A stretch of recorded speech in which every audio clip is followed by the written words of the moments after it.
الرجيم بسم الله الرحمن الرحيم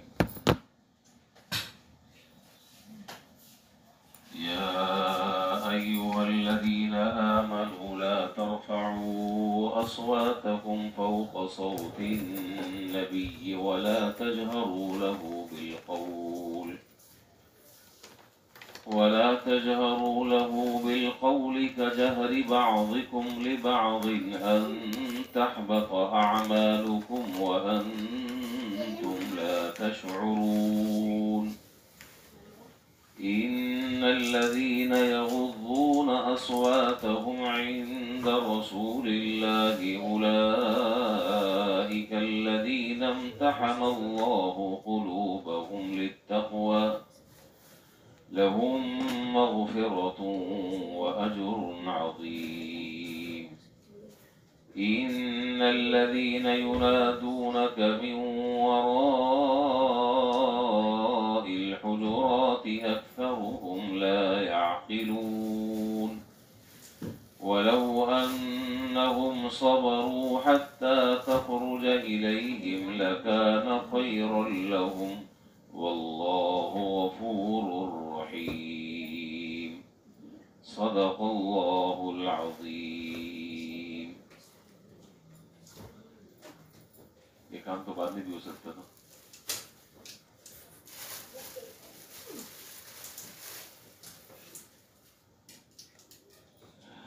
اے ایمان والو، نہ بلند کرو اپنی آوازوں کو نبی کی آواز پر، اور نہ بولو زور سے ان کے سامنے بات کرنے میں، جیسا کہ تم آواز بلند کرتے ہو باز کے سامنے. کہیں ایسا نہ ہو کہ تمہارے اعمال ضائع ہو جائیں اور تمہیں اس کی خبر بھی نہ ہو. بے شک وہ لوگ جو اپنی آوازوں کو پست رکھتے ہیں، نیچے رکھتے ہیں اپنی آوازوں کو اللہ کے رسول کے پاس، یہ وہی لوگ ہیں کہ اللہ نے ان کے دلوں کو خالص بنا لیا ہے تقوی کے لیے. ان کے لیے بخشش ہے اور اجر عظیم ہے. بے شک وہ لوگ جو پکارتے ہیں آپ کو حجروں کی دیواروں کے پیچھے سے، اکثر ان میں سے عقل سمجھ بوجھ نہیں رکھتے، اور اگر وہ صبر کر لیتے یہاں تک کہ آپ ان کی طرف تشریف لے کر آ جاتے تو یہ بہتر ہوتا ان کے لیے. اور اللہ تعالیٰ بہت بخشش کرنے والے مہربان ہے. یہ سورہ حجرات چل رہی ہے اور اس کی 2 آیتیں آپ کے سامنے آ چکی ہیں، جس کا خلاصہ یہ تھا کہ ان آیات میں جناب نبی کریم صلی اللہ علیہ وسلم کی تعظیم سے متعلق اور آپ کے ادب اور احترام سے متعلق قرآن کریم نے عظیم الشان ہدایت دی ہے کہ اگر اس ہدایت کو نظر انداز کر دیا تو پھر اس سے بڑا نقصان تم اٹھاؤ گے کہ جس کی تلافی ممکن نہیں ہے. وہ ادب کیا ہے، وہ آداب کیا ہیں؟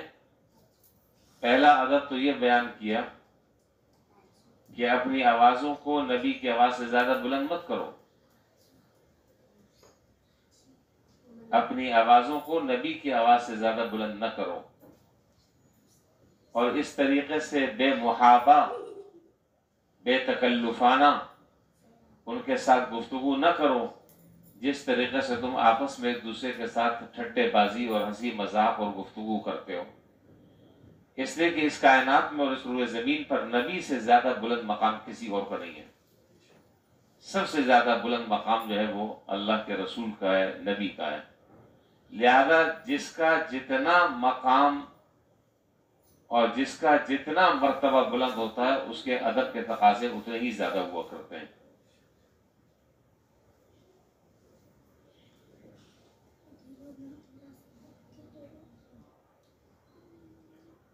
تو آواز پست رکھو، نیچے رکھو. یہ آیات کی تفسیر میں نے آپ کے سامنے تفصیل سے پچھلے ہفتے بیان کی ہے کہ جب یہ آیات نازل ہوئی تو پھر خاص طور پر ان حضرات کا کہ جن کے بارے میں یہ آیت نازل ہوئی تھی ان کا کیا معمول رہا.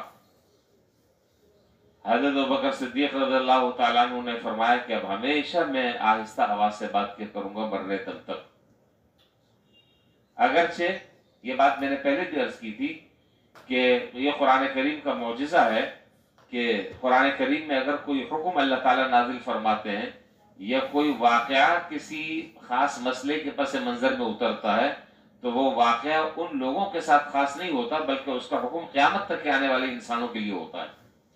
چنانچہ واقعہ تو اگرچہ خاص تھا لیکن یہاں پر نام کسی کا بھی نہیں لیا، نہ حضرت بکر صدیق رضی اللہ تعالیٰ عنہ کا نام لیا، نہ حضرت عمر فاروق رضی اللہ تعالیٰ عنہ کا نام لیا، نام نہیں لیا، بلکہ اجمالی طور پر یہ بات ذکر کر دی کہ دیکھو اس طریقے سے اگر کسی نے آئندہ کیا تو پھر اس کا حال یہی ہوگا کہ اس نے ساری کے ساری نیکیاں اور اعمال ہم ضائع کر دیں گے اور اس کے اعمال سارے کے سارے اکارت ہو جائیں گے.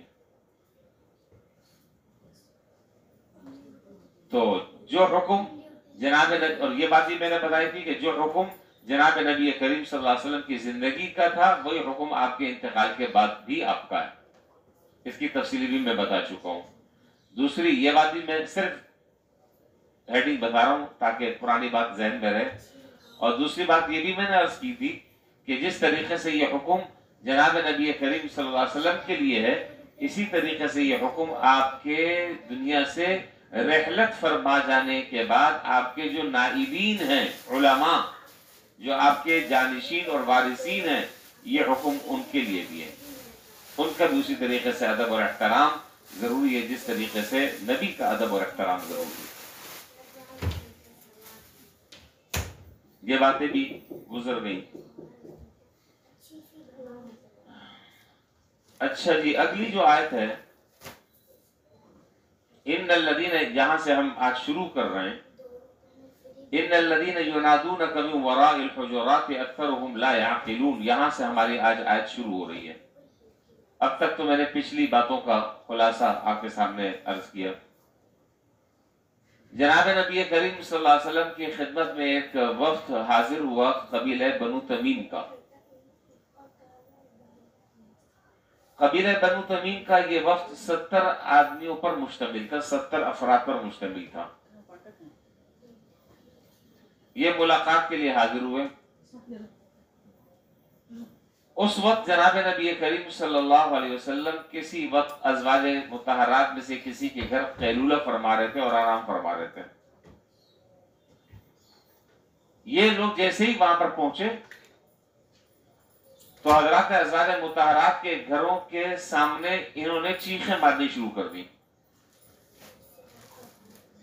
زور زور سے چیخیں مارنی شروع کر دی اور کیا کہنے لگے؟ اخرج الینا یا محمد، اخرج الینا یا محمد، اے محمد باہر نکلیں. اس پر قرآن کریم کی آیت نازل ہو گئی. یہ کون سا دیہاتی پناہ ہے؟ یہ کیا طریقہ ہے؟ کس طریقے سے یہ بات کر رہے ہو؟ کس کو پکار رہے ہو؟ وہ کس مرتبے اور مقام کے ہیں اور پکارنے کے کیا آداب ہیں؟ فوراً آیت نازل ہو گئی اور آیت نازل کر کر ان کو سبق سمجھا دیا، سبق بتا دیا. اس لیے کہ ان لوگوں نے جناب نبی کریم صلی اللہ علیہ وسلم کو اس طریقے سے پکارا تھا. ظاہر ہے آپ جانتے ہیں کہ یہ شہری آداب سے ناواقف ہے. دیہات کے رہنے والے دن کو کیا پتا کہ کس طرح بلاتے ہیں. کسی کو پکارنے کے یا کسی کو بلانے کے کیا ادب و آداب ہیں، کیا اس کے تقاضے ہیں. ان کو تو نہیں معلوم. دیہات کے ہوتے جیسے عام لوگ ہوتے ہیں، پڑھے لکھے نہیں ہوتے، سمجھ بوجھ نہیں ہوتی، اتنا علم نہیں ہوتا، جو منہ میں آیا بول دیا. سچے دل کے ہوتے ہیں، صاف دل کے ہوتے ہیں. اللہ تعالیٰ نے آیت نازل فرما دی، فرمایا کہ یہ بے عقل ہے، یہ جو آواز دینے والے ہیں یہ بے عقل ہیں، اور بے عقل اس لیے ہیں کہ پڑھے لکھے تو تھے نہیں، اس لیے ان کے لیے کسی سزا کا ذکر نہیں کیا۔ دیکھیے ایک آدمی جان بوجھ کر کوئی ایسا کام کرتا ہے جو اگلے آدمی کے شان نہیں ہے، اور اس کو معلوم ہے کہ اس طرح مجھے نہیں کرنا چاہیے، تو یہ تو ایک صراحتاً غلطی ہے، اس کی سزا تو ہونی بھی چاہیے۔ لیکن ایک آدمی بیچارہ اسے یہ چیزیں معلوم ہی نہیں ہے، کیسے پکارنا ہے، کب پکارنا ہے، پکارنا کن الفاظ کے ساتھ ہے، اس پکارنے کے کیا آداب ہیں، اس کے کیا طور طریقے ہیں، معاشرت کیا کہلاتی ہے، معاشرت کے کیا آداب ہیں، حضور کا کیا مقام اور مرتبہ ہے، یہ بیچارے ان کو کیا پتہ ان چیزوں کا۔ انہوں نے تو اپنے بھائی انداز سے، وہ دیہاتی والے انداز سے یہی آوازیں انہوں نے لگانی شروع کر دی، اخرج الینا یا محمد، اے محمد آپ باہر نکلیں۔ ظاہر ہے کہ اس وقت جناب نبی کریم صلی اللہ علیہ وسلم آرام فرما رہے ہیں، خیرولہ فرما رہے ہیں۔ ادب کا تقاضا اور احترام کا تقاضا تو یہ تھا کہ انتظار کرتے، حضرت جب خود باہر تشریف لے کر آ جاتے تو آپ ملاقات کر لیتے، آپ اپنا مسئلہ ذکر کر دیتے، اپنا آپ تعارف کرا دیتے۔ لیکن کون سی ایسی ایمرجنسی ہے کہ وہیں سے تم نے آوازیں لگانی شروع کر دی؟ ایک بات، اور دوسری بے عقلی کی بات یہ ہے کہ تم نام لے رہے ہو، تم نام لے کر پکار رہے ہو یا محمد، یہ غلط طریقہ ہے، یہ جاہلوں والا طریقہ ہے۔ نبی کہہ کر پکارتے، اللہ کا رسول کہہ کر پکارتے، کوئی اور لفظ کہہ کر پکارتے جو آپ کے شان ہوتا، جو آپ کے مقام اور مرتبے کے اعتبار سے موضوع لفظ ہوتا، تو سراسر جہالت کا ارتکاب کیا ہے، سراسر غلطی پہ غلطی کی ہے۔ لیکن یہ غلطیاں دانستہ نہیں ہیں، جو بات میں آپ کو سمجھانا چاہ رہا ہوں، یہ غلطیاں دانستہ نہیں ہیں، یہ نادانستہ طور پر یہ باتیں ہوئی ہیں۔ تو اللہ تعالیٰ نے یہ آیت نازل فرما دی کہ یہ خلاف تہذیب تو ہے، لیکن یہ نہیں کرنا چاہیے، غلط طریقہ، یہ مناسب طریقہ نہیں ہے۔ دیکھیے ان الذین ینادونک، اب آیت کا آپ کو مطلب سمجھ آ جائے گا۔ ان الذین ینادونک من وراء الحجرات، اور بے شک وہ لوگ کہ جو آپ کو کمروں کی دیواروں کے پیچھے سے پکارتے ہیں، اکثرهم لا یعقلون، ان میں سے اکثر جو ہے وہ سمجھ نہیں رکھتے، ان کو طریقے ہی نہیں معلوم، ان کو تہذیب ہی نہیں ہے۔ وَلَوْ أَنَّهُمْ صَبَرُوا حَتَّى تَخْرُجَ إِلَيْهِمْ لَكَانَ خَيْرًا لَهُمْ، اور اگر وہ لوگ صبر کرتے یہاں تک کہ خود جناب نبی کریم صلی اللہ علیہ وسلم ان کے پاس باہر نکل آتے تو یہ ان کے حق میں بہتر ہوتا، یہ ان کے حق میں بہتر ہوتا۔ آداب نبوت کا تقاضا بھی یہی ہے، حضور کے مقام اور مرتبے کا بھی تقاضا یہی ہے۔ یہ چوتھا اصول بیان کر دیا۔ علماء نے اس آیت سے بہت سارے مسائل ذکر کیے، فقہاء نے بھی ذکر کیے، علماء نے بھی ذکر کیے۔ آیت کا تو شان نزول یہی ہے جو میں نے ابھی آپ کے سامنے عرض کیا۔ تو تمہارے اس عمل سے، جب تم نے اس طریقے سے آوازیں لگانی شروع کی اور آوازیں دینی شروع کی اور حضور کو یا محمد کہہ کر پکارنا شروع کیا، اس سے حضور صلی اللہ علیہ وسلم کو کیا پہنچا؟ بولے؟ بولتے نہیں، بولے نا بھائی، آپ کو تو تکلیف نہیں ہے نا، تو بولے نا۔ تکلیف پہنچی۔ اس سے علماء نے ایک بہت بڑا مسئلہ مستنبط فرمایا، جو ہم سب جتنے بیٹھے ہیں اور جتنے سن رہے ہیں، ہم سب کے لیے کام کی بات ہے۔ جب آپ کو کسی سے ملنا ہو، جب آپ کو کسی سے ملاقات کرنی ہو، جب آپ کو کسی کے پاس جانا ہو، تو اس کے طور طریقے اور اس کے آداب کی رعایت رکھنی چاہیے۔ یہ نہیں کہ منہ اٹھایا اور چل پڑے، یہ آداب نہیں ہے، یہ بدتہذیبی ہے، یہ شائستگی کے خلاف ہے، یہ سنجیدگی اور وقار کے خلاف ہے، یہ گنوار پنا اور دیہاتی انداز ہے، یہ جاہلوں والا طریقہ ہے۔ حضرت مفتی محمد شفیع صاحب رحمۃ اللہ علیہ نے اس آیت کے ذیل میں بہت تفصیل کے ساتھ کلام کیا، اور حضرت نے تو باقاعدہ فون پر بات کرنے کے بھی آداب ذکر کیے ہیں اس آیت کی ذیل میں۔ ہمارا تو ان چیزوں کا تو کوئی ہے ہی نہیں نا، کوئی روک تھام نہیں ہے، روک تھام پہ غلط مسئلہ ہے، یہ باتیں کوئی بتانے والا بھی نہیں ہے، کوئی باتیں بتاتا بھی نہیں ہے۔ جب موڈ ہوا فون اٹھایا اور اگلے کو فون کر دیا، چاہے وہ وقت اس کے آرام کا ہے یا وہ وقت اس کی مصروفیت کا ہے یا وہ وقت اس کے پڑھنے پڑھانے کا ہے، نہ گھڑی دیکھنی نہ ٹائم دیکھنا، بس چونکہ میرا اس وقت مسئلہ یہ ہے مجھے فون کرنا ہے۔ تو پھر اس کا توڑ بھی لوگوں نے نکال لیا، جن لوگوں کو اس طرح تنگ کرتے ہیں، پھر انہوں نے توڑ یہ نکال لیا کہ جب وہ سونے لگتے ہیں تو اپنا موبائل جو ہے وہ سائلنٹ پر کر دیتے ہیں یا بند کر دیتے ہیں، جاؤ ایسی کی تیسی۔ ظاہر یہی ہوگا۔ اب ایک آدمی رات کو 2 بجے فون کر رہا ہے، سن رہے ہیں؟ میں بہت بھگت چکا ہوں، بہت زیادہ، اب برداشت نہیں ہوتا، اب میں اسی طریقے پر آ گیا ہوں۔ 2 بجے فون کیا، اٹھا لیا فون، جی خیریت سے حضرت فلانا ڈھماک جی خیریت ہے، تو ایک مسئلہ پوچھنا تھا۔ تو میں نے ان سے کہا کہ آپ نے ٹائم دیکھا ہے؟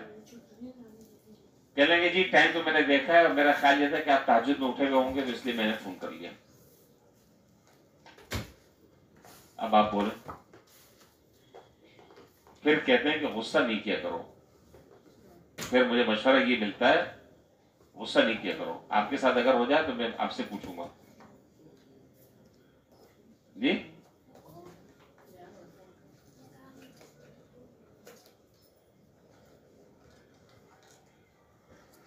ہاں، تہجد اس طرح پڑھنا فرض نہیں ہے، کسی کتاب میں نہیں لکھا ہے کہ اس طرح 2 بجے آپ کسی کو اٹھا کر تہجد پڑھوائیں، کسی کتاب میں مسئلہ نہیں لکھا ہے۔ آپ نے اس سے زیادہ بات عجیب سی کی ہے، لیکن یہ تو مذاق میں کر رہے ہیں ہمارے ساتھی ہیں یہ۔ تو مسئلہ کیا ہے؟ اچھا کبھی فون کر جی وہ اصل میں ساتھی بیٹھے ہوئے دوست بیٹھے ہیں، یار دوست بیٹھے ہوئے، تو وہ ایک مسئلہ چل رہا تھا، اور وہ مسئلہ بھی کیا ایک بحث چل رہی تھی، تو پوچھا کہ چلو امام صاحب سے پوچھ لیتے ہیں، وہ تو فارغ ہیں، انہیں تو کوئی کام ہے ہی نہیں دنیا آخرت کا۔ پھر ہم نے بھی روٹین چینج کر دی بہت سارے تجربوں کے بعد، کرتے رہو فون، یہ طریقہ مناسب نہیں۔ میں ہوں یا کوئی اور بھی آدمی ہو، یہ طریقہ ہر آدمی کے لیے باعث اذیت ہے، کوئی بھی آدمی ہو، آپ کے ساتھ بھی اگر اس طرح ہو تو آپ کو بھی تکلیف پہنچے گی، آپ کو بھی اذیت پہنچے گی۔ بھائی چند گھنٹے آدمی کو آرام کا ملتا ہے، اس میں بھی اگر آدمی جو ہے وہ یہی کرتا رہے تو پھر سوئے گا کیسے؟ آرام کب کرے گا؟ صبح اٹھنا ہے، پڑھنا ہے، لکھنا ہے، 10 کام ہے، کیا کرے گا آدمی؟ تو اس لیے ہمیشہ یہ بات یاد رکھیں کہ جب آپ کسی کو فون کریں، یاد رکھیں اچھی طرح، معاشرت کا اہم پہلو ہے یہ، جب آپ کسی کو فون کریں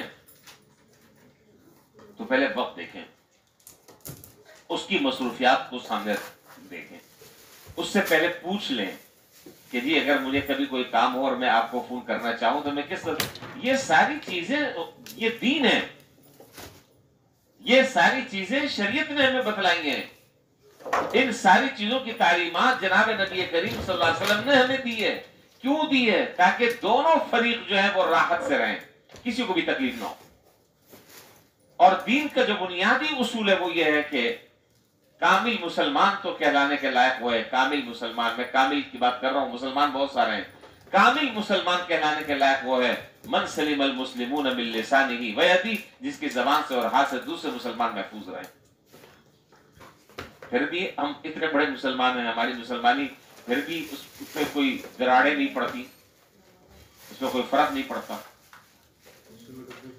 تو کسی سے آپ رابطہ کر رہے ہیں، میں یہ بہت اہم بات آپ کے سامنے ذکر کر رہا ہوں، کسی سے آپ رابطہ کرنا چاہتے ہیں، کسی سے فون کرنا چاہتے ہیں، تو ان سے آپ پہلے پوچھ لیں کہ جی میں کس وقت آپ کو سہولت ہے، میں کس وقت فون کر لوں، وہ بتا دیں کہ جی آپ اس وقت فون کر لیں، پھر آپ اس وقت کر لیں، ایک بات۔ اور دوسری بات یہ کہ فون پر جب آپ بات کریں، اب 2 طرح کی گفتگو ہوتی ہے، بسا اوقات یہ ہوتا ہے کہ آدمی مختصر بات کرتا ہے، کبھی بات ذرا تفصیلی ہوتی ہے، تو یہ بات بھی ان سے پوچھی جائے کہ جی مجھے مختصر سی اتنے منٹ کی بات کرنی ہے، اگر آپ کہیں تو میں بھی کر لیتا ہوں، یہ کوئی اور مناسب وقت دے دیں تو میں کر لوں، اب آپ مجھے بتائیں کہ اس میں کون سی تکلیف ہے؟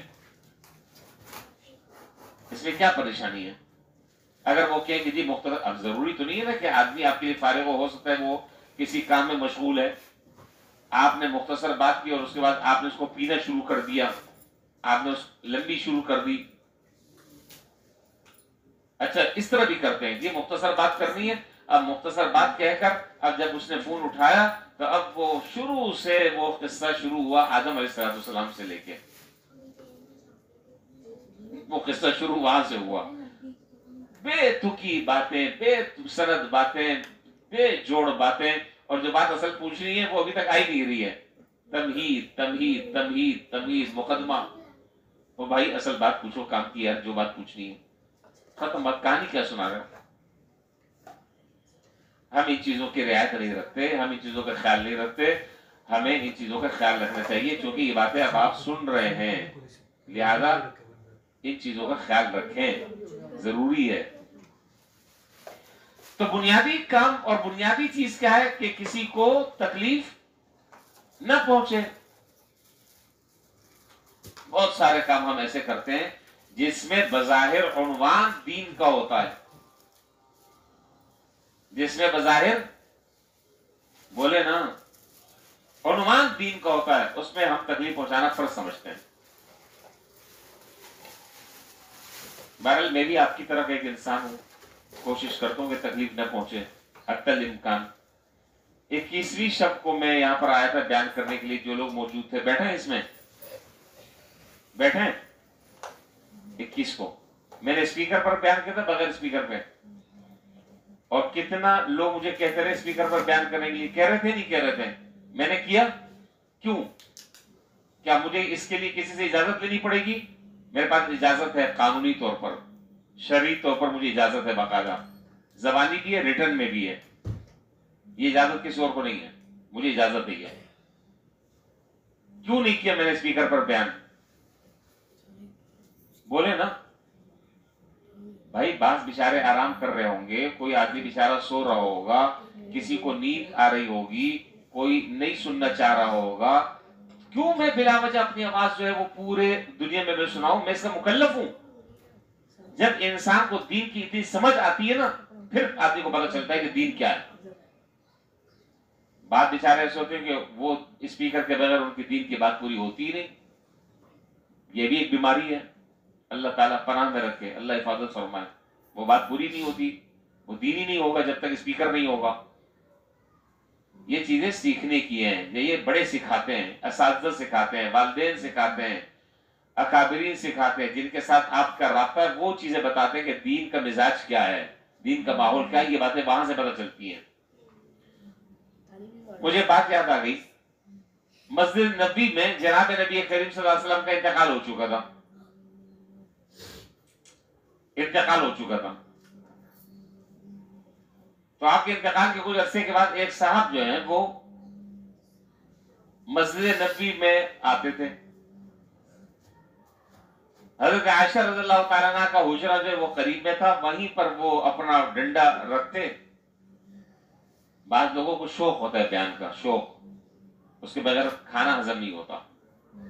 تو یہ جو صاحب تھے ان کا بھی معاملہ کچھ اسی طرح کا تھا. تو وہ آتے اور آ کر وہ زور زور سے وہ تقریر کرتے. حضرت عائشہ رضی اللہ تعالیٰ عنہ کا حجرہ قریب ہے، ظاہر ہے کہ آدمی گھر میں آرام کر رہا ہے، کبھی کوئی مصروف ہے، کبھی کسی کام میں ہے، اس وقت سننے کا موقع ہے یا نہیں ہے. 10 مسائل ہوتے ہیں. آدمی بیمار پڑا ہوا ہے تو حضرت عائشہ رضی اللہ تعالیٰ عنہ کو بڑی تکلیف پہنچی. آپ نے حضرت عمر رضی اللہ تعالیٰ عنہ کو پیغام کہلوایا اور آپ نے فرمایا کہ بھئی ایک صاحب آتے ہیں یہاں پر بیٹھ جاتے ہیں اور بیٹھ کر وہ گھنٹوں تقریر کرتے ہیں اور بہت زیادہ چیخ کر تقریر کرتے ہیں، جس سے مجھے بڑی تکلیف ہوتی ہے، ان کو منع کیا جائے. حضرت عمر رضی اللہ تعالیٰ منع فرمایا. چند دن ذرا سا ناغا رہا، وہ صاحب پھر دوبارہ آ گئے. میں نے کہا نا ہضم نہیں ہوتا، کھانا ہضم نہیں ہوتا، ایک نشہ ہے یہ. دوبارہ آ گئے، دوبارہ پھر انہوں نے وہی اسٹائل اختیار کر لیا. حضرت عائشہ رضی اللہ تعالیٰ نے دوبارہ پیغام بھجوایا حضرت عمر رضی اللہ تعالیٰ کے پاس. انہوں نے ان کو دوبارہ سمجھایا کہ بھائی دیکھو میں نے آپ کو پہلے بھی بتایا تھا. اول تو بار بار بیان کرنے کی تقریر کرنے کی ضرورت ہی نہیں ہے. آپ جو ہر 2-4 دن کے بعد آتے ہیں اس کی کوئی ضرورت نہیں ہے. اور اگر آپ کو کرنی بھی تو اس طرف کو ہو کر بیٹھ کر ہلکی آواز سے جو بات کرنی کر کر آپ چلے جاؤ. پھر 2-4 دن کا گیپ آیا, پھر تیسری دفعہ پھر آ گئے, تیسری دفعہ پھر آ گئے. پھر حضرت عمر رضی اللہ تعالیٰ کو جلال آ گیا, فرمایا کہ اب اگر تم آ گئے تو یہ میرے ہاتھ میں جو سوٹا دیکھ رہا ہوں تمہاری کمر پہ میں توڑ کے اس کے ٹکڑے کر دوں گا, اب تم آ کر دکھاؤ. اس کے بعد وہ صاحب چلے گئے. کیا طریقہ ہے؟ اسی طریقے سے آپ نے, ہمارے یہاں تو خیر یہ چیزیں الحمدللہ نہیں ہوتی, آپ دوسری مسجدوں میں اگر آپ چلے جائیں, دوسری مسجدوں میں مزے کی بات یہ ہے کہ ہم دین کی کیا کہتے ہیں, دین کے مبلغ ہونے کی اعتبار سے ہم اپنی ایک شناخت کرا رہے ہیں.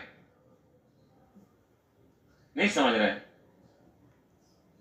دین پیش کرنے کے لیے ہم اپنے آپ کو پیش کر رہے ہیں کہ دیکھو اگر دین کو سمجھنا ہے اور دین کو پڑھنا ہے تو مجھے دیکھو. یہی مطلب ہے نا. آپ نے بعض مساجد میں دیکھا ہوگا گنتی کے 10 آدمی بیٹھے ہوئے, گنتی کے 15 آدمی بیٹھے ہوئے, اور اسپیکر پورے محلے کا اوپر کا کھولا ہوا ہے, اور کیا اس کے اندر طوفان بدتمیزی برپا ہے کہ آدمی نہ گھر میں بات کر سکتا ہے, نہ آدمی باتھ روم میں جا سکتا ہے, نہ آدمی کوئی کام کر سکتا ہے, نہ آدمی سو سکتا ہے. گنتی کے 10-12 آدمی بیٹھے ہوئے, کیا ان 10-12 آدمیوں کو بغیر اسپیکر پہ آپ نہیں سنا سکتے؟ یہ ہے نہیں ہو رہا. تو کیا ہے کہ وہ دین جو ہے وہ اسپیکر کے ساتھ ہے.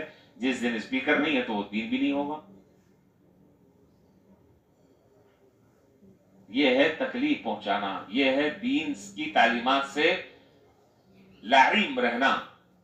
دین کی اس ایسے آدمی کو ہوا بھی نہیں لگی, وہ کیا بیچارہ دین کا حلیہ پیش کرے گا, کیا وہ دین سمجھائے گا؟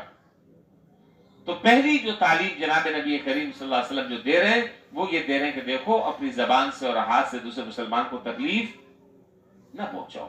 حتی الامکان کوشش ہر آدمی کو کرتے رہنا چاہیے, جتنی کوشش کر سکتا ہے کوشش کرتے رہنا چاہیے. تراویح میں بھی آپ دیکھتے ہیں, ہم بھی سنتے رہتے ہیں واقعات, اچھے خاصے لوگ ہیں, دیندار ہیں ماشاءاللہ, ٹوپی شوپی بڑی, آپ سمجھ رہے ہیں نا, گھستے ہیں درمیان میں, پہلے سے لوگ بیٹھے ہوئے گھستے. اب اگر آپ نے تھوڑا سا سمجھا دیا تو ایسا ہے کہ آپ نے تو کفر کر لیا, آپ تو مرتد ہو گئے, دین اسلام سے خارج ہو گئے آپ, اگر آپ نے ان کو سمجھا دیا. طریقہ مناسب نہیں ہے, بالکل مناسب طریقہ نہیں ہے. ہم اپنا حلیہ دیکھیں, ہم اپنے عمل کو دیکھیں, اپنے طور طریقوں کو دیکھیں. کیا میں یہ دین کی تصویر پیش کر رہا ہوں؟ میری باتیں آپ کو عجیب لگ رہی ہوں گی, کڑوی لگ رہی ہوں گی, لیکن میں بات صحیح کہہ رہا ہوں, 100% صحیح کہہ رہا ہوں. مجھے یقین ہے, کوئی غلط بیانی نہیں کر رہا. تو ہر موقع پر صرف یہ موقع نہیں, بے شمار موقع ہمارے زندگی میں ایسے آتے ہیں کہ جس سے ہم دوسروں کو تکلیف دیتے ہیں. نہیں دینی چاہیے. ایک کامل مسلمان بن کر ہمیں ان کے سامنے اپنے آپ کو پیش کرنا چاہیے. تو بہرحال بہت ساری چیزیں تکلیف کی ہیں, اس سے اپنے آپ کو بچانا چاہیے. میں اگر ان چیزوں کی میں فہرست, ادھر جاؤ بیٹا, دھوپ ہو رہی ہے, ادھر جاؤ. میں اگر ان چیزوں کی میں فہرست اگر آپ کو, میں آگے ہو جائیں, میں اگر ان چیزوں کی میں فہرست آپ کو گنانا شروع کروں تو بہت ساری چیزیں ہو جائیں گی. لگے ہاتھوں ایک چیز اور بتا دیتا ہوں, ہم اپنی گاڑیوں کی جو پارکنگ کرتے ہیں, اب آپ سمجھ لیں, بالکل گیٹ کے سامنے آدمی نہ آ سکے نہ آدمی جا سکے. اگر جلدی میں جائے تو ہینڈل سے کرتا, میرے تو کئی کرتے اس طرح پھٹ چکے ہیں, اس طریقے سے. اور جب گھر جاؤ تو پھر گھر میں سننی پڑتی ہے. آپ کا تو کام اس کے علاوہ کوئی اور نہیں ہے, یہ بھی ایک مسئلہ ہے. آپ کا تو کام ہی یہی ہے, ہر دوسرے دن کرتا پھاڑ کر آ جاتے ہیں. تو اب کیا کیا جائے؟ اب آدمی جا رہا ہے، تیزی سے جا رہا ہے، راستہ ہے، وہاں پر موٹر سائیکل کھڑی ہے، راستہ بھی وہی ہے، کوئی اور راستہ بھی نہیں ہے، آدمی تیزی سے نکلا اور یہ جو ہے ہینڈل کے اندر پھنسا، ختم. کیا کریں؟ یہ مشکل ہے. تو اس لیے ان چیزوں کا خیال رکھنا چاہیے کہ کوئی کام ہم ایسا نہ کریں کہ جس سے دوسرے کو تکلیف پہنچے.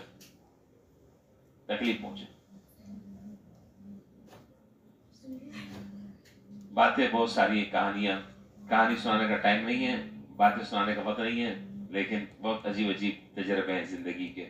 چلیے دیکھیے، تو فرمایا وَلَوْ أَنَّهُمْ صَبَرُوا حَتَّى تَخْرُجَ إِلَيْهِمْ، اور اگر جناب نبی کریم صلی اللہ علیہ وسلم خود نکل کر باہر آ جاتے. تم جو اس طریقے سے پکار رہے ہو، یہ پکارنا یہ حضور کے آداب کے خلاف ہے، حضور کے آداب کے خلاف ہے. اس طرح جو تم پکار رہے ہو، نبی ہے، کوئی معمولی آدمی تو نہیں ہے. پھر آرام کا وقت دیکھو، کسی سے ملنا ہے ٹائم دیکھو کس وقت. علامہ جلال الدین سیوطی رحمۃ اللہ علیہ نے اور امام قرطبی رحمۃ اللہ علیہ نے تفسیر احکام القرآن میں اور بعض دیگر مفسرین نے لکھا ہے کہ عبداللہ بن عباس رضی اللہ تعالیٰ عنہما، جو جناب نبی کریم صلی اللہ علیہ وسلم کے چچا زاد بھائی تھے، حضرت عبداللہ بن عباس رضی اللہ تعالیٰ عنہما، بڑے اونچے آدمی تھے، بہت اونچے آدمی تھے. 10 سال کی عمر میں ان کا انتقال ہو گیا. 10 سال کی عمر میں ان کا انتقال ہو گیا. لیکن آپ حیران ہوں گے کہ اللہ تعالیٰ نے اس بچے کو کیا بصیرت اللہ تعالیٰ نے عطا فرمائی تھی کہ جناب نبی کریم صلی اللہ علیہ وسلم نے ان کو ایک دعا دی تھی.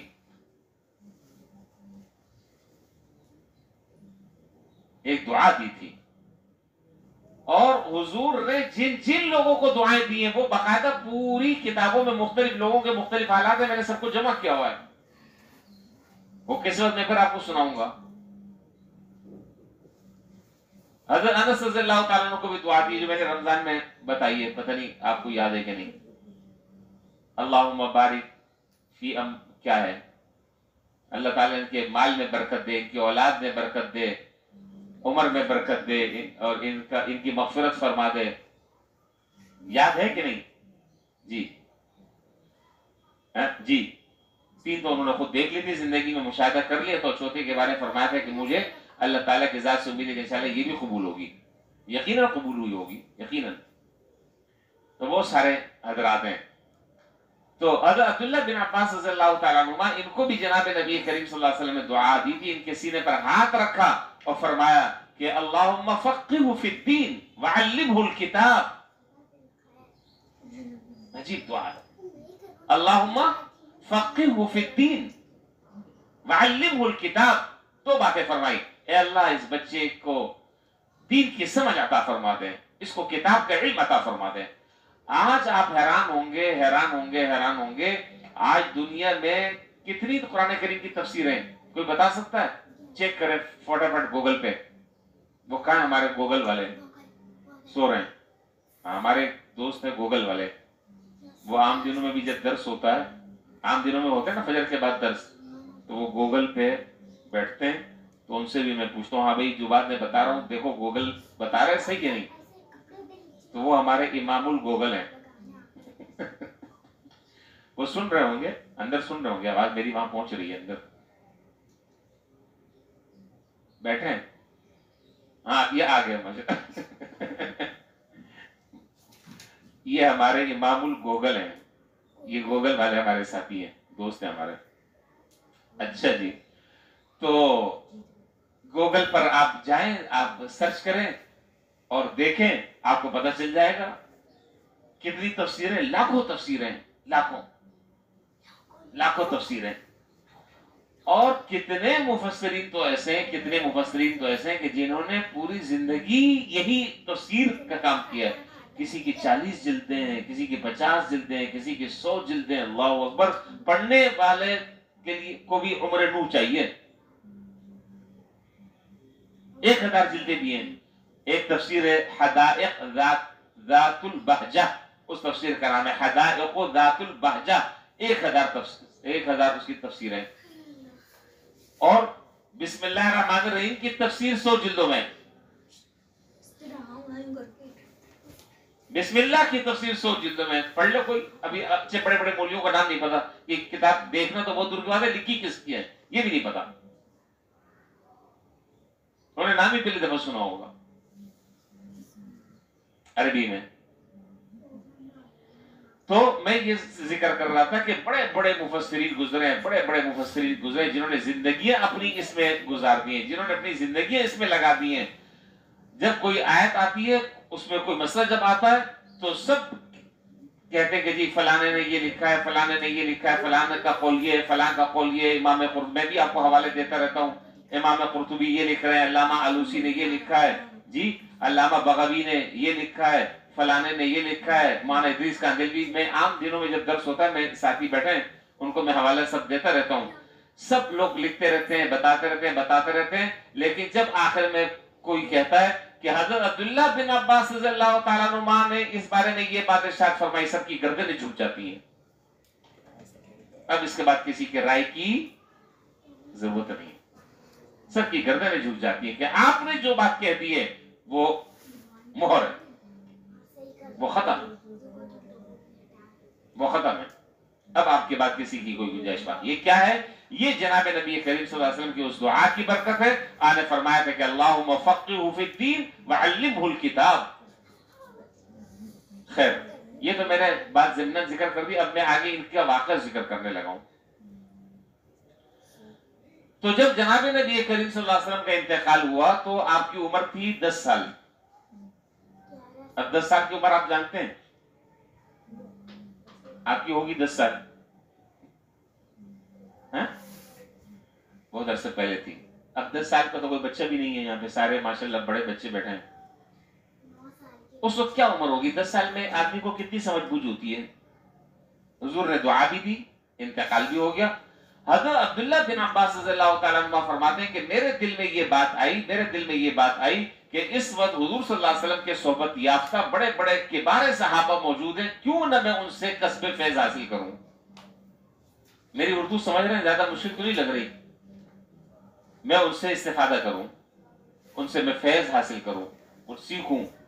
بڑے بڑے ظاہر ہے بوڑھے بھی ہوں گے, بڑی بڑی عمر کے بھی ہوں گے. میری عمر تو 10 سال ہے, تو کیوں نہ ان حضرات سے جنہوں نے حضور کی صحبت اٹھائی ہے ان سے میں سیکھوں.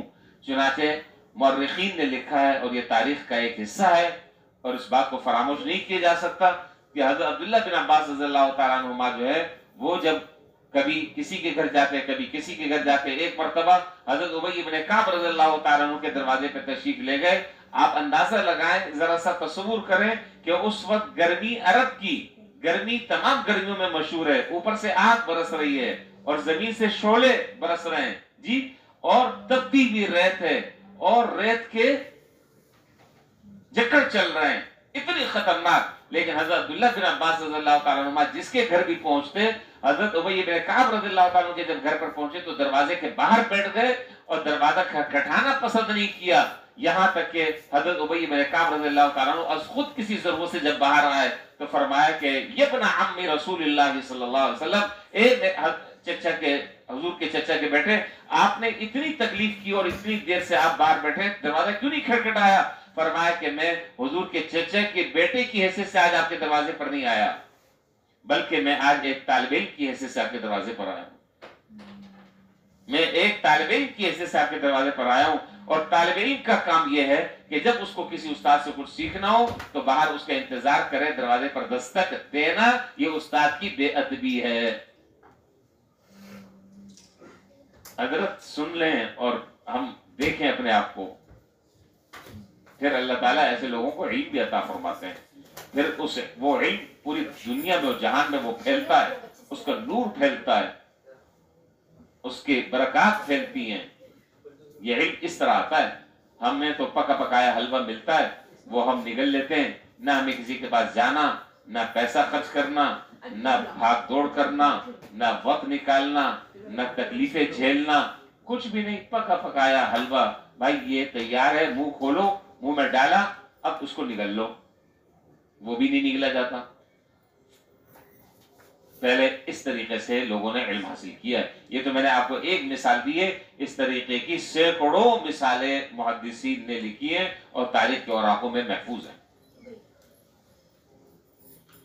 اتنی بڑی نسبت ہے حضرت عبداللہ بن عباس رضی اللہ تعالیٰ عنہ کو، اتنی بڑی نسبت ہے، لیکن اس نسبت پر فخر نہیں کر رہے ہیں کہ نہیں، جب مجھے کسی سے سیکھنا ہے تو میں جا کے دروازے کے باہر بیٹھوں، جب آپ تشریف خود لے کر آئیں گے اپنی کسی ضرورت سے تو میں آپ سے ملاقات کر لوں گا اور میں آپ سے مل لوں گا اور آپ سے میں پوچھ لوں گا۔ اللہ اکبر۔ پتہ نہیں ان باتوں سے ہمیں کچھ سمجھ آ رہا ہے یا نہیں آ رہا ہے؟ نہیں آ رہا نا؟ آ رہا ہے۔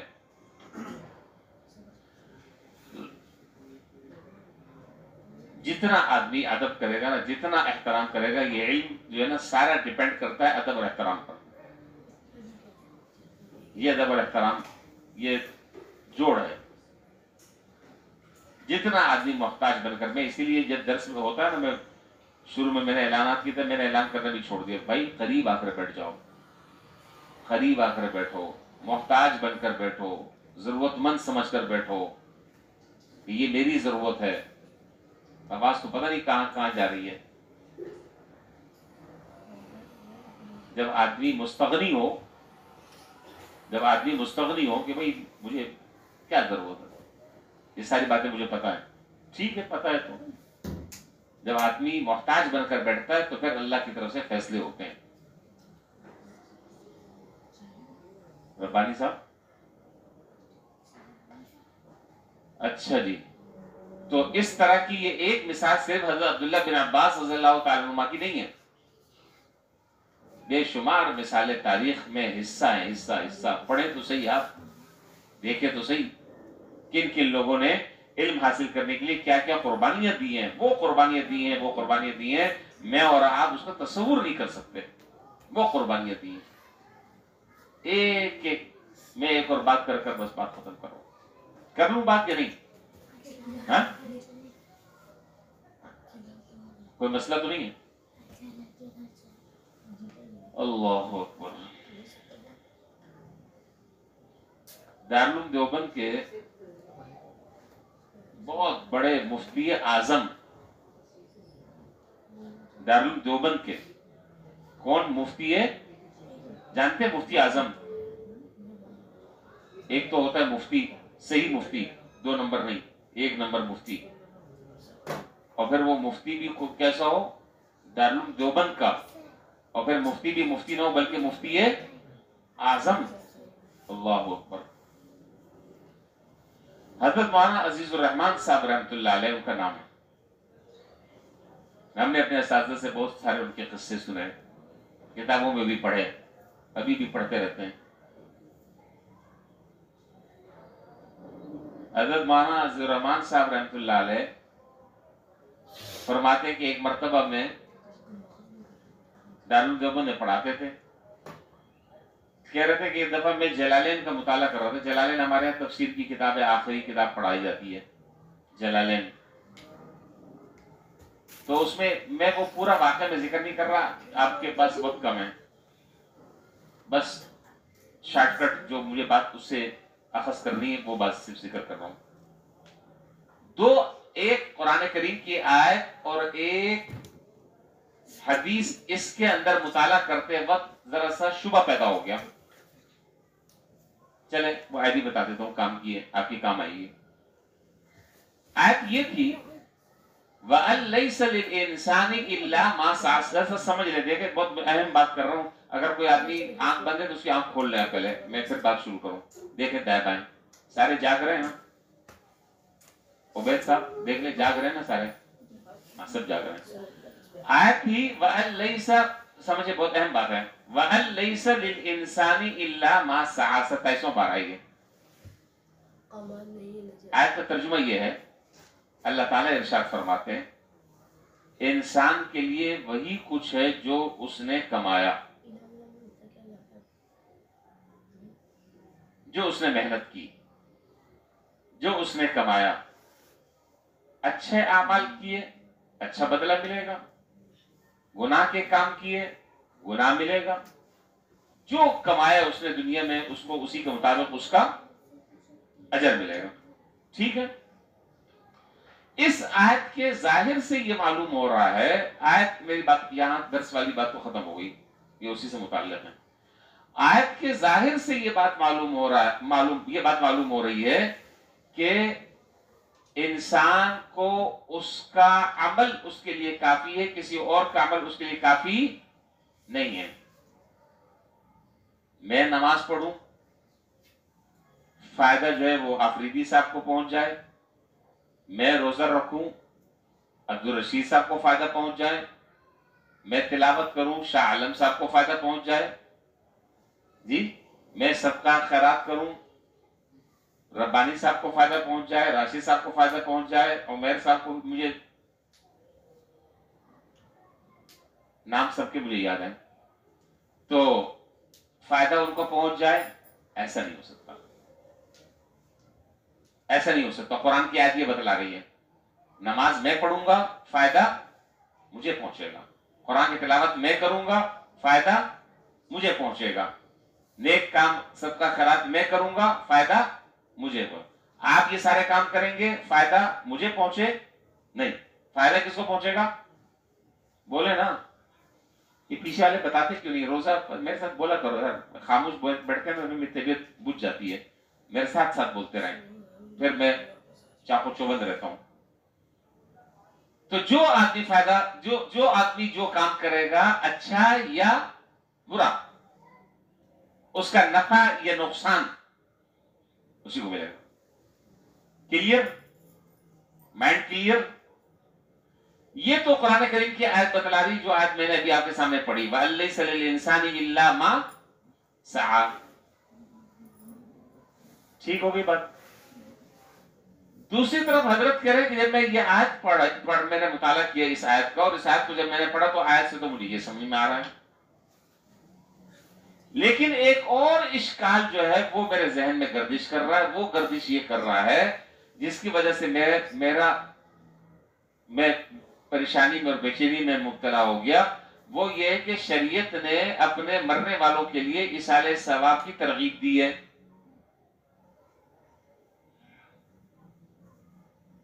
ترغیب دی ہے نہیں دی ہے کہ بھائی جو تمہارے رشتہ دار، احبا، اعزاء، اقارب دنیا سے چلے گئے، ان کو پڑھ کر ثواب پہنچاؤ، ان کو مالی نفع پہنچاؤ، ان کے لیے دعا کرو، ان کے لیے قرآن پڑھو، مغفرت کی ان کے لیے دعا کرو، وغیرہ وغیرہ۔ یہ کئی سارے اسٹیپ ہیں۔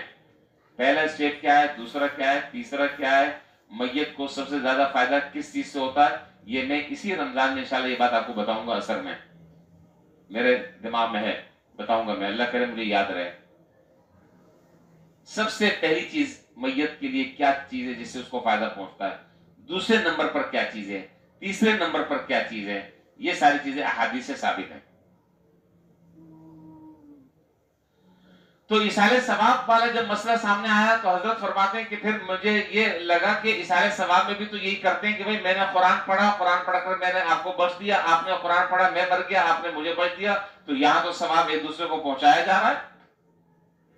اور آیت سے کیا پتہ چل رہا ہے؟ آیت سے کیا پتہ چل رہا ہے؟ جس آدمی نے پڑھا ہے اس کو ملے گا، جس نے نہیں پڑھا اس کو نہیں ملے گا۔ اور ایصال ثواب سے کیا پتہ چل رہا ہے کہ ایک کا پڑھا ہوا دوسرے کے لیے فائدہ مند ہے۔ اب تعارض ہو گیا کہ نہیں ہوا؟ اشکال ہوا ہی نہیں ہوا، الجھن ہو گئی نہیں؟ حضرت کہتے ہیں کہ میں جب یہ اشکال دیوبند کہاں پر ہے اور گنگوہ کہاں پر ہے، گنگوہ کہاں پر ہے، پتہ نہیں کتنے کلومیٹر کا، میل کا فاصلہ ہے، رات کا وقت ہے، تنہائی کا، 1-1:30 بجے کی یہ رات کی بات ہے۔ فرمایا کہ جب یہ اشکال پیش آیا تو میری نیند رخصت ہو گئی، دل میں یہ خیال آ رہا تھا کہ چلو جب صبح ہوگی تو پھر میں حضرت گنگوہی رحمت اللہ علیہ کے پاس گنگوہ جا کر پوچھوں گا، گنگوہ جا کر گنگوہ پوچھوں گا حضرت گنگوہی رحمت اللہ علیہ سے۔ پھر خیال یہ ہوا کہ عزیز الرحمان اگر تمہارا رات کو انتقال ہو گیا، رات ہی کو انتقال ہو گیا اور صبح نہیں ہوئی، تو اس کا مطلب یہ کہ تمہیں قرآن اور حدیث میں شک ہے، اور جس آدمی کو شک ہوا اور اس حال میں وہ مرا تو اس کا کیا حال ہوگا؟ نہیں سمجھ آئی بات؟ اگر اسی حال میں انتقال ہو گیا تو اس کا مطلب یہ کہ تمہیں تو تردد ہے، تمہیں تو شک ہے قرآن کی آیت میں اور اصالہ ثواب والی حدیث میں، تو تمہارا ایمان کیسے ہوا پورا؟ حضرت فرماتے کہ میں اسی، حالانکہ پیدل چلنے کے عادی نہیں تھے، فرمایا کہ اسی رات کو 1:30 بجے کے وقت میں اٹھا اور پیدل چلا، چلتے چلتے چلتے چلتے میں صبح کے قریب فجر سے پہلے 3:30 4، یہ تو میں وقت خود بتا رہا ہوں، صبح کے وقت فجر سے پہلے میں گنگو پہنچا، اور جب میں گنگو پہنچا تو حضرت گنگوہی رحمۃ اللہ علیہ تہجد کے لیے وضو فرما رہے تھے، اور اس وقت ان کی بینائی بھی ختم ہو گئی تھی۔ ان کے استاد اور ان کے شیخ حضرت گنگوہی رحمۃ اللہ علیہ کیا کر رہے تھے؟ وضو فرما رہے تھے۔ جب انہوں نے چپلوں کی آہٹ کی آواز سنی تو پوچھا کون؟ نظر تو نہیں آ رہا، کون؟ فرمایا کہ عزیز الرحمان۔ کہا کہ بھائی رات کو اس وقت کیسے آنا ہوا؟ عجیب اللہ بات ہے، رات کو اس وقت کیسے آنا ہوا؟ تو انہوں نے کہا کہ حضرت رات میں مطالعہ کر رہا تھا اور یہ ذہن میں یہ اشکال پیش آیا قرآن کی آیت میں، حضرت نے وضو کرتے کرتے 1 منٹ کے اندر، آدھے منٹ کے اندر اس بات کا جواب دے دیا، اور کہا کہ وہ جواب سن کے میں واپس روانہ ہو گیا۔ نہ بٹھایا، نہ تقریر کی، نہ لمبا چوڑا۔ فرمایا کہ آیت کے اندر، اب پتہ نہیں وہ آپ جواب سمجھیں گے کہ نہیں سمجھیں گے، میں سمجھا دیتا ہوں۔ فرمایا کہ آیت میں مراد ہے سعی ایمانی، اور حدیث میں جو اصالہ ثواب ہے اس سے مراد ہے سعی عملی۔ ختم ہو گیا اشکال، ختم، 2 جملوں میں جواب دے دیا۔ اب آپ سمجھے یہ جواب سمجھے؟ نہیں سمجھے؟ آیت میں مراد ہے سعی ایمانی، یہ اس کی نفی ہے یہاں پر۔ کیا مانا؟ کہ یہ نہیں ہو سکتا کہ ایک آدمی کا ایمان ہو اور فائدہ دوسرے شخص کو پہنچ جائے، یہاں پر آیت سے یہ مراد ہے۔ یعنی ایمان آپ کا ہو اور میں ایمان، اللہ نہ کرے میرے میں ایمان نہیں ہے تو آپ کے ایمان سے مجھے فائدہ ہو جائے، یا میرے ایمان سے کسی اور کو فائدہ ہو جائے، یہ نہیں ہو سکتا۔ تو یہاں پر آیت میں مراد ہے وَأَلَّيْسَ لِلْإِنسَانِ إِلَّا مَا سَعَىٰ میں سعی ایمانی، اور اصالہ ثواب والی جو حدیث ہے وہاں پر مراد ہے سعی عملی۔ سعی عملی کیا مانا؟ کہ عمل کے اعتبار سے ایک آدمی دوسرے کو نفع پہنچا سکتا ہے، ایک آدمی دوسرے کو فائدہ پہنچا سکتا ہے، ایک آدمی کی دعا سے دوسرے کو نفع پہنچ سکتا ہے، ایک آدمی کے صدقہ خیرات سے دوسرے کو فائدہ ہو سکتا ہے، ایک آدمی قرآن کی تلاوت کرے دوسرے کو بخش دے۔ اس پر جمیع اہل سنت والجماعت کا اجماع اور اتفاق ہے۔ وضو کرتے کرتے 2 جملوں میں حضرت گنگوہی رحمۃ اللہ علیہ نے بات کر مسئلہ حل کر دیا اور وہ واپس چلے گئے۔ حضرت یہ ہے علم کی سچی دوسری بھائی لگن، سچی پیاس۔ جب یہ پیاس جب آدمی کو لگتی ہے نا، پھر آدمی چین سے نہیں بیٹھتا، اور اس پیاس کے اندر جو لذت ہے، جو لذت ہے، وہ لذت کسی باقرہ لڑکی اور عورت کے اندر نہیں ہے، جو لذت اس میں اللہ نے رکھی ہے۔ اور جس کو یہ لذت لگ جائے نا، جس کو یہ چسکا لگ جائے نا، پھر اس کے سامنے سارے چسکے ہیچ ہیں۔ ہم لوگوں کو تو پتہ ہی نہیں ہے نا۔ اللہ اکبر۔ اچھا بھائی، آج تو ٹائم بہت زیادہ ہو گیا، تو بس میں بتا رہا تھا، بات یہ بتا رہا تھا کہ پہلے ہمارے جو بڑے جن سے ہم تک علم پہنچا، اور جنہوں نے اس دین کی اور قرآن کی اور حدیث کی اور فقہ کی خدمت کی، ان کی جو قربانیاں ہیں، ان کی وہ قربانیاں لازوال قربانیاں ہیں۔ ان کی قربانیوں کو کوئی آدمی قلم بند نہیں کر سکتا، ان کی قربانیوں کو کوئی اندازہ نہیں کر سکتا۔ اس امت پر انہوں نے احسان کیا، اور ہمیں پکا پکایا حلوہ بنا کر تیار کر اب ہم نہیں کیا ہے، ہم 10 کتابیں دیکھ لیتے ہیں، اس کتاب میں یہ لکھا ہے، اس میں یہ لکھا ہے، اس میں یہ لکھا ہے، کر دماغ میں بات بٹھا لیتے ہیں، بٹھا کر آ کر بات کر لیتے ہیں۔ لیکن وہ کہاں سے انہوں نے جمع کیا، کس طرح کی دل سوز قربانیاں دی، وہ ایک طویل داستان ہے۔ بہرحال ان لوگوں کے لیے، اکابرین کے لیے ہمیں اپنے دعاؤں میں یاد رکھنا چاہیے، یہ امت کے محسن ہیں۔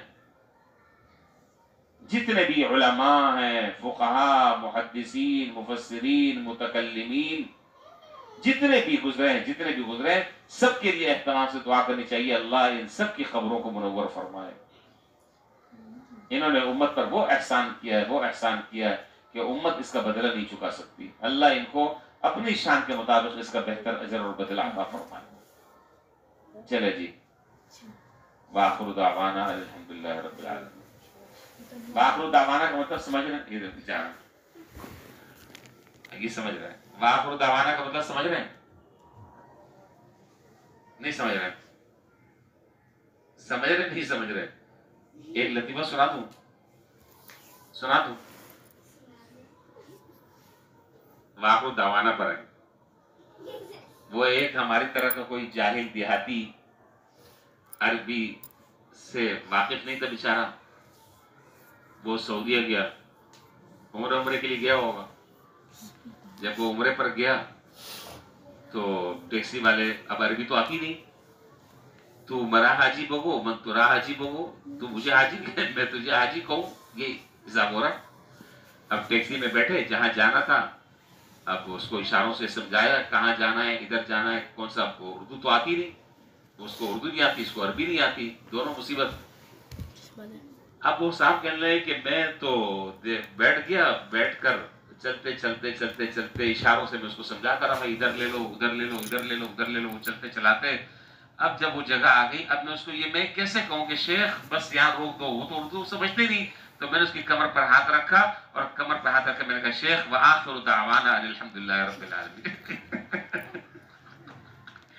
بس اس نے فوراً بریک لگا لی، اس نے فوراً بریک لگا لی۔ بریک لگانے کا مطلب یہ کہ یہ یہیں پر اب اترنا چاہتا ہے، سمجھ رہے ہیں؟ تو میں نے بھی وآخر دعوانا کہا، حضرت چل پڑے کہ بس اب بریک ہو گئی۔ چلو جی۔